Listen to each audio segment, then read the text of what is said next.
So இன்னைக்கு அதே ஃபைனல்ஸோட repeat மாதிரி திருப்பியும் பாகிஸ்தான் அடி வாங்கியிருக்காங்க. பாகிஸ்தானோட ஸ்ட்ரைக் பவுலர் ஷைன்ஷா அஃப்ரிடி விக்கெட்டே எடுக்கல. ஸோ அங்கேயே போச்சு match first of all. Almost சொன்ன மாதிரி பாகிஸ்தான் எல்லாமே பெல்டர் பிச்சஸ் தான். அப்படி இருக்கப்ப ஃபிளாட் டெக்ஸ்ல வந்து 320ங்கிறது அங்கே நார்மல் ஸ்கோர் தான். நானுமே win the toss bowl first தான். ஏன்னா நம்மளுக்கு வந்து அந்த பேஸ் பவுலிங் தான் கொஞ்சம் லேகாக இருக்கு. நம்ம கிட்ட எக்ஸ்பீரியன்ஸ்ட் பேஸ் பவுலர்ஸ் இல்லை. லிட்டன் தாஸ் டிராப்ட் அவர் இந்தியாவில் இருக்கும்போது நல்லா ஆனாரு. அப்புறம் எப்படி அவரை டிராப் பண்ணாங்க?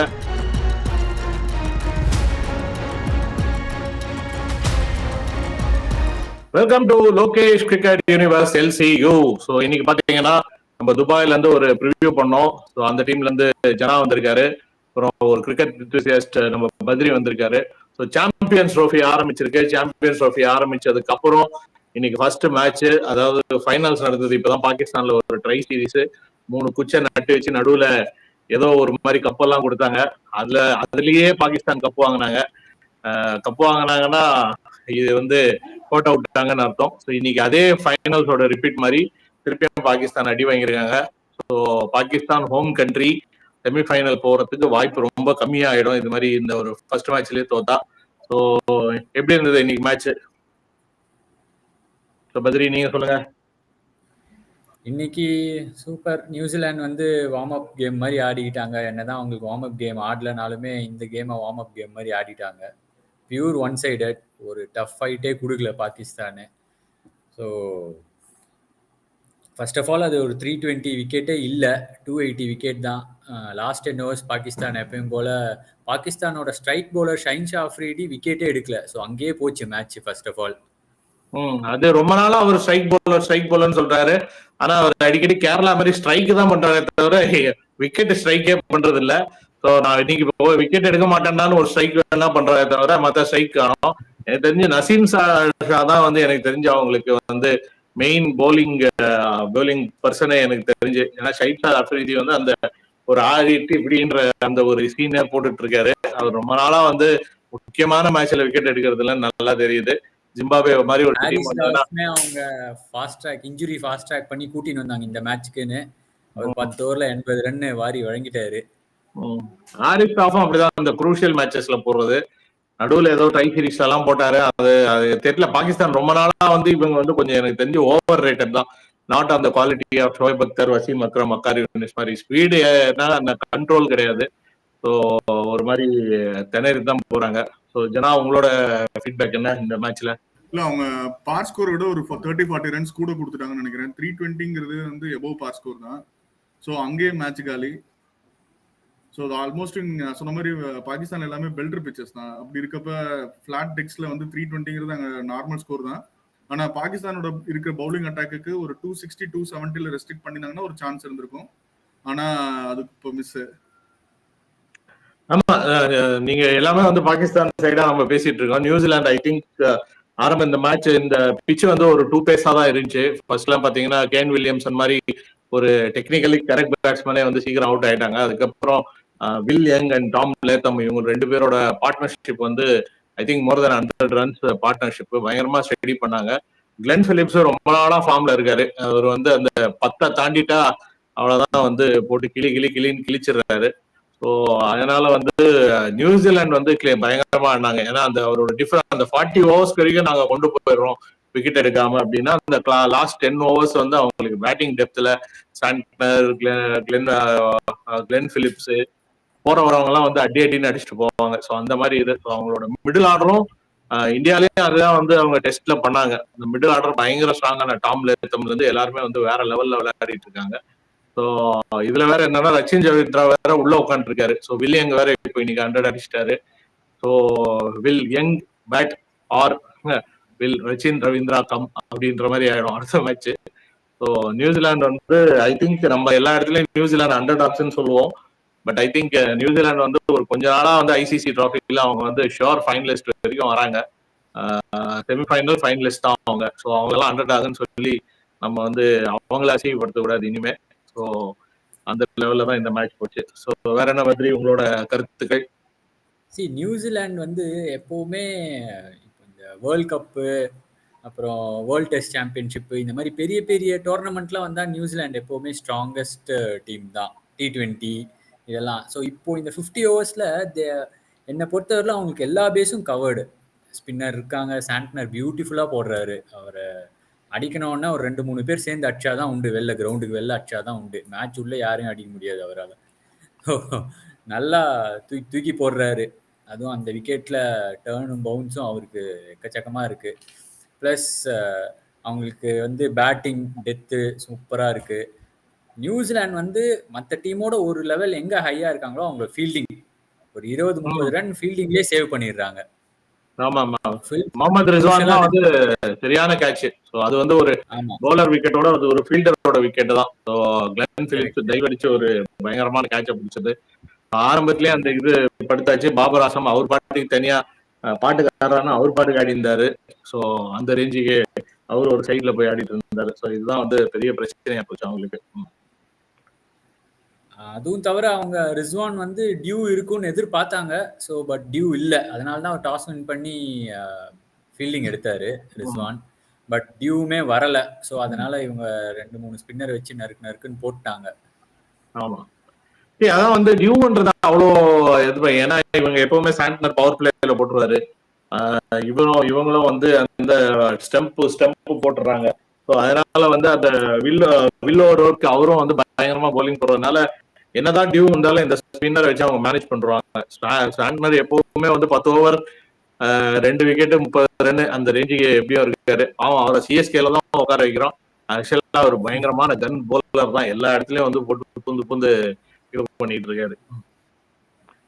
ஆக்சுவலா இன்னைக்கு கடைசியா ஒரு 2 ஓவர் வந்து அவர் நல்லா அடிச்சிட்டாங்க. லைக் இவரு ஹாரிஸ் ராஃபும் நசீம் ஷாவும். ஆமா, அது சுத்தறது எப்படி மேட்ச் தோத்துருச்சுன்னு தெரிஞ்சு அதுக்கப்புறம் சுத்தறத பட்டா பாக்கியம் பண்ணலாம் இல்லையா அது. ஆமா, கடைசியில வந்து அவங்க அடிச்சாங்க. ஸோ ஓவராலா நாங்க நம்ம ப்ரிவியூ பண்ணும் போதே சொன்ன நியூசிலாந்து வந்து பயங்கர ஸ்ட்ராங் டீம். ஸோ இந்தியா பாகிஸ்தான்ன்ற அந்த ஒரு கலருக்காகவும் அந்த ஒரு எமோஷன்ஸ்க்காகவும் பாகிஸ்தான் வந்து ஃபைனல்ஸ் வந்தா நல்லா இருக்கும், செமிஃபைனல்ஸ் வந்தா நல்லா இருக்கும் நம்ம பேசணும். பட் இருந்தாலும் on quality, on paper and performance பாத்தீங்கன்னா நியூசிலாந்து வந்து வேற லெவல்ல வேற மாதிரி இருக்காங்க. ஸோ அதனால நியூசிலாந்து ஐ திங்க் பாகிஸ்தான் இப்ப இந்தியா எப்படி பர்ஃபார்ம் பண்றாங்கன்றத பொறுத்துதான் பாகிஸ்தானா இல்ல இந்தியாவா அப்படின்ற மாதிரி இருக்கு. ஸோ நாளைக்கு வந்து பங்களாதேஷ் அண்ட் இந்தியா மேட்ச் நடக்குது. ஸோ அதோட ப்ரிவியூ எப்படி இருக்கும்னு நினைக்கிறீங்க? எனக்கு தெரிஞ்சு win the toss bowl first. Toss win பண்ணா bowling பண்ணதா வந்து ஜெயிப்பாங்கன்றீங்களா? பங்களாதேஷா இருந்தாலும் இதே தான் நிலைமையா? இல்ல, நம்ம இந்த சாம்பியன்ஸ் டிராஃபி பொறுத்த அளவுக்கு பாத்தீங்கன்னா 2 மேட்ச் கன்ஃபார்மா ஜெயிச்சாகணும். இப்போ ஃபர்ஸ்ட் மேட்சே நம்ம இன்கேஸ் அன்பார்ச்சுனேட்டா நம்ம தோத்துட்டோம்னா நெக்ஸ்ட் 2 கேமே நாக் அவுட் கேம் தான். எதுக்கு அந்த ரிஸ்க் எடுக்கணும்? win the toss bowl first sure shot. இல்ல win the toss bowl first sure shot அது ஓகே. பட் திடீர்னு டாஸ் தோத்தாங்கன்னா என்ன சொல்றாங்க? பங்களாதேஷ்னா கூட ஒரு பயங்கரமான ஸ்கோர் அடிச்சு ஜெயிக்க முடியாதான்னு கேக்குறேன். இல்ல, இப்ப நீங்க வந்து துபாயை பொறுத்த அளவுக்கு அட்லீஸ்ட் மினிமம் வந்து ஒரு 280 ஸ்கோர் பண்ணணும். 250 பிளஸ் அந்த 250 to 280 தான் இங்க ஆவரேஜா ஸ்கோர் பண்ணுவாங்க. 280ங்கிறது வந்து ஷூர் ஷாட் வின். பத்ரி, உங்களோட கருத்து? நானுமே win the toss bowl first தான். ஏன்னா நம்மளுக்கு வந்து அந்த பேஸ் போலிங் தான் கொஞ்சம் லேகா இருக்கு. நம்ம கிட்ட எக்ஸ்பீரியன்ஸ்ட் பேஸ் போலர்ஸ் இல்லை. ஷாமியுமே வந்து இன்ஜுரியிலேருந்து வராரு. ஹர்ஷதீப்பும் அவ்வளோ ஆடினது இல்லை. ஹர்ஷித் ராணா இல்லை. ஸோ ஸ்பின்னர்ஸ் தான் மெயினாக நம்ம வந்து பார்த்துட்டு போயிட்டு இருக்கோம். சோக் பண்ணிடலாம், அந்த மிடில் ஓவரில் சோக் பண்ணி எடுத்துடலான்ற மாதிரி டாக்டிக்ஸ் தான் இந்தியா வச்சிருப்பாங்க. பேட்டிங்கில் ரொம்ப ஸ்ட்ராங்காக இருக்கும். அக்சர் பட்டேல், ரவீந்திர ஜடேஜா வரலாம் ஆடுவாங்க batting. So win the toss bowl first. அவங்க 300-350 அடிச்சா கூட நமக்கு அடிக்கிறதுக்கு ஃபயர் பவரும் இருக்கு, டெத்தும் இருக்கு. ஸோ என்னை பொறுத்தவரையிலும் எல்லா மேட்சும் இந்தியா அந்த ஸ்ட்ராட்டஜில தான் போவாங்கன்னு நினைக்கிறேன். அதுதான் வந்து சொல்றேன். இன்கேஸ் இந்தியா வந்து டாஸ் வந்து நம்ம கையில கிடையாது, அது ஒரு லக் ஃபேக்டர். டாஸ் இல்லைன்னா ஃபர்ஸ்ட் பேட்டிங்னா வந்து எவ்வளோ ஒரு 320 அடிச்சா ஸ்டே பண்றீங்களா? 300 அடிச்சாலே போதும். அந்த அளவுக்கு நம்மளுக்கு போலிங் இருக்கு. நம்ம ஸ்பின்னர்ஸ்லாம் போட்டுருவாங்க. 300 பங்களாதேஷ் கூட அடிச்ச நம்ம 300 நம்ம Bangladesh அடிச்சும் தோக்குறோம்னா we are not capable to go to finals தான் நான் சொல்லுவேன்.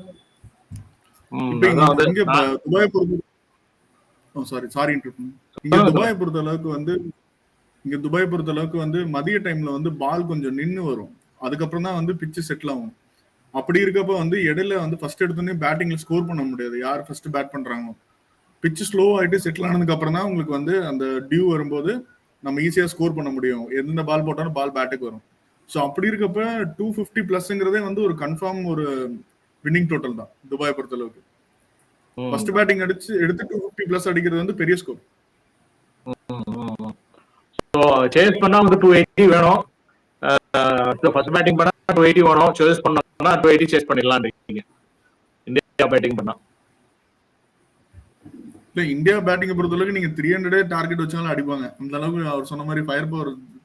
நீங்க நம்பர் 7 வரைக்கும் பின்னாடி கீழே பேட்டிங் இருக்கு. நம்பர் 8 ஆடுறாருன்னா அப்ப நம்ம எவ்வளவு ஸ்ட்ராங்கான டீம். சோ அந்த ஒரு இதுதான் போயிட்டு இருக்கு. பங்களாதேஷ் டீமும் ஆப்லேட்டா வந்து எப்படி பண்ணாங்கன்றது தெரியல. ஏன்னா அவங்க நிறைய T20 ஆடினாங்க. அப்பப்ப ஆப்கானிஸ்தானோட தான் மேட்ச் வச்சாங்க. இங்க இந்தியா வந்து ஆடுறது கூட T20 சீரீஸ் தான் ஆடினாங்க. ஸோ பங்களாதேஷும் வந்து ஒரு இப்போ வந்து நம்ம கூட விளையாடுறது ஒரு அன்னோன் கமாடிட்டி தான். பட் ஆனால் அதே பிளேயர்ஸ் தான், மோஸ்ட் ஆஃப் த பிளேயர்ஸ் அதே தான் இருக்காங்க. இதுல மாமூல் இருக்காரா இல்லையா?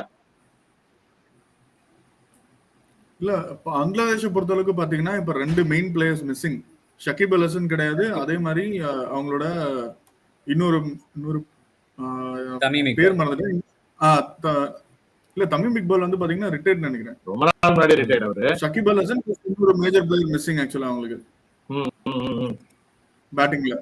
இப்போ அவங்களுக்கு இன்னொரு பேட்டிங் ஸ்ட்ரென்த் பாத்தீங்கன்னா பின்னாடி மெஹதி ஹசன் மிராஸும் பிளஸ் வந்து முஷ்ஃபிகுர் ரஹீம் தான். நம்ம லாஸ்ட் டைம் பங்களாதேஷ் டூர் போனப்ப 66/6 இருந்ததுல இருந்து மெஹதி ஹசன் மிராஸ் வந்து ஒரு 100 அடிச்சுட்டு போயிட்டு அந்த சீரீஸ் ஜெயிக்க வச்சாரு நமக்கு எகென்ஸ்டா, இந்தியாக்கு எகென்ஸ்டா. நம்ம லாஸ்டா பங்களாதேஷ் டூர் போனப்ப நம்ம வந்து ஓடி சீரிஸ் தோத்துருக்கோம்.